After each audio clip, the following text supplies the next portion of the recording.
আজকের পৃথিবীতে আমরা বেঁচে আছি নতুন এক যুগে, যার নাম ডিজিটাল যুগ।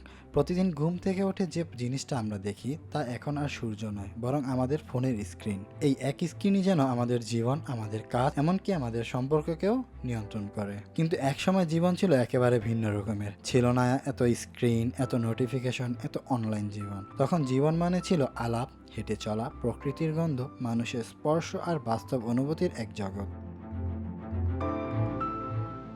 21 শতাব্দীর শুরু থেকেই পৃথিবী বদলাতে শুরু করে দ্রুতগতিতে।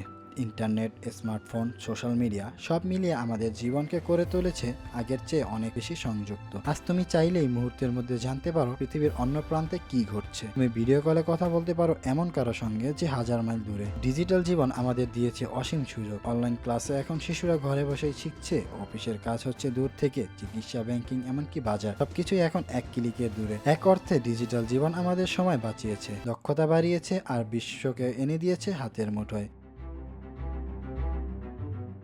কিন্তু প্রশ্ন হলো, এই সহজতা, এই গতি, আমরা কি এর জন্য কোনো মূল্য দেইনি? ভাবতো, একসময় বিকেলের পর বন্ধুরা মিলে মাঠে ফুটবল খেলতে। এখন সেই সময়টা যায় স্ক্রল করতে করতে, ভার্চুয়াল গেমে বা সোশ্যাল মিডিয়ার সময় নষ্ট করতে করতে। আমাদের যোগাযোগের পদ্ধতি বদলে গেছে। আগে মানুষ চোখে চোখ রেখে কথা বলতো, এখন চোখ থাকে স্ক্রিনে আর কথাগুলো হয় টেক্সটের মাধ্যমে। আমরা এখন লাইক আর ইমোজির মাধ্যমে ভালোবাসা প্রকাশ করি, কিন্তু মনের কথা বলার সময়টা কোথায় যেন হারিয়ে গেছে। ডিজিটাল জীবনের সুবিধার সাথে এসেছে এক নিঃশব্দ একাকিত্ব। সবাই অনলাইনে ব্যস্ত, কিন্তু বাস্তবে একে অপরের থেকে দূরে সরে যাচ্ছে।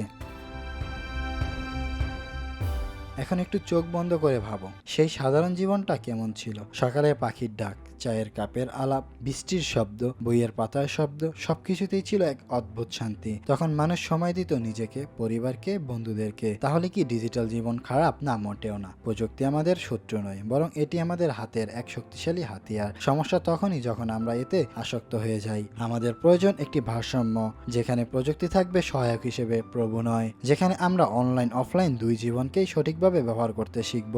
হয়তো আমরা প্রতিদিন 1 ঘন্টা ফোন থেকে দূরে থেকে প্রকৃতির সঙ্গে সময় কাটাতে পারি, পরিবারের সঙ্গে ডিনারে বসে মোবাইল পাশে না রেখে গল্প করতে পারি। ভবিষ্যতের পৃথিবী আরও বেশি ডিজিটাল হতে চলেছে। কৃত্রিম বুদ্ধিমত্তা, রোবট, ভার্চুয়াল রিয়ালিটি সবকিছু আমাদের জীবনের অবিচ্ছেদ্য অংশ হয়ে উঠবে।